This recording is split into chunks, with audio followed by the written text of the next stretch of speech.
አባቴ ያለ ፍቃድ ትዳር መሰረትክ ብሎ ባለቤትህን ፍታ ካልሆነ እኔና አንተ አብረን አንኖርም እያለኝ ነው። ባለቤቴን ብፈታ አባቴ ጋር እስማማለሁ፣ ከልጄና ሚስቴ ጋር ግን ልለያይ ነው። ምን ይመክሩኛል? የተኛው ሐቅ ይቀድማል? አባት ወይስ ሚስትና ልጅ? ብፈታ ባለቤቴን መበደልስ አይሆንብኝምን? የሚል ጥያቄ። ወላጆችን መታዘዝ ግዴታ የሚሆነው በመልካም በሚቻል ነገር ካዘዙ ነው። አላህ ከሚጠላው ነገር ከከለከሉ ነው። ወንድ ልጅ ሲያገባ አባቱን ማስፈቀድ ግዴታ አይሆንበትም እንደ ሸሪዓ። ነገር ግን በመልካም ከመኗኗር አንፃር ወንድ ልጅም ቢሆን ሲያገባ አባቱን ቢያሳውቅ፣ ቢያማክር፣ ቢያስፈቅድ መልካም። ይሄ እንኳን ባይደረግ ወንድ ልጅ ካገባ በኋላ እኔን ስላላስፈቀድክ ፍታ ማለት አይችልም። አባት የዲን ችግር እስከሌለባት የጸባይ ችግር እስከሌለባት ድረስ ፍታ ማለት አይችልም።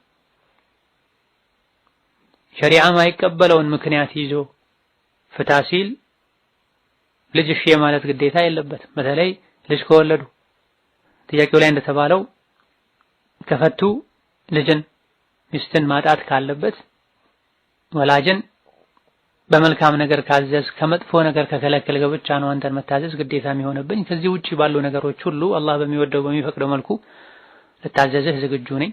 እዚህ ጋር ግን ጉዳት ስላለው ሸሪዓም ስለማይፈቅድልኝ አላደርግም፣ ይቅርታ ማለት ይቻላል፣ ይሻላል። ሌላም ጥያቄ እኔ ያደኩበት አካባቢ ታናሽ ወንድሙ በሌለበት የወንድሙን ሚስት ይገናኛታል።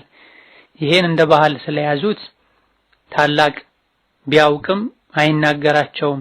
እንዲሁም ባሎች ሚስቶችን በጣም ይደበድቧቸው ነበረ። እኔም እነሱን ባየሁ ቁጥር ባህላቸውን አጥብቄ ስለምጠላው ከዛ አካባቢ ባል ዳርሽ ሲሉኝ ወላሂ ቆሜ እቀራለሁ እንጂ የእናንተን ሀገር ወንድ አላገባም ብዬ ማልኩ። ከ7 ዓመት ቆይታ በኋላ ከዛው ሀገር ልጅ ዲን ያለው በቤተሰብ እንዳገባ ተጠየቅኩ። አሁን ምን ላድርግ? በመሐላው እያዛለሁ ያብራሩልኝ የሚል ጥያቄ።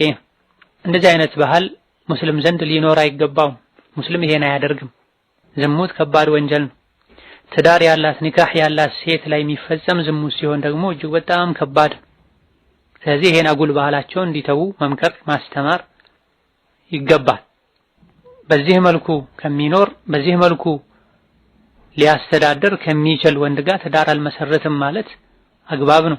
በጥቅሉ እንዲህ ማለቱ ተገቢ ባይሆንም ከዛ ውስጥ ጥሩ ሰው ከመጣ አገባለሁ፣ ይሄን ባህል የሚከተል ሰው አላገባም ማለት ግዴታም ጭምር።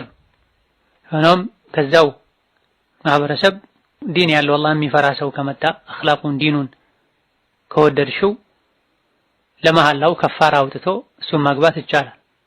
ከፋራው 10 ምስኪን አንድ ጊዜ አጥግቦ ማብላት አልያ ደግሞ ለ10 ምስኪን ለሶላት የሚሆን ልብስ ማልበስ። ይሄን ማድረግ የሚቻልበት አቅም ከሌለ 3 ቀን መጾም፣ አከታትሎ መጾም የተሻለ ነው። አከታትሎ መጾም ያልቻለ ሰው እያረፈ መጾም ይችላል። ከዛ በኋላ ዲኑ አኽላቁ ጥሩ የሆነውን ወንድ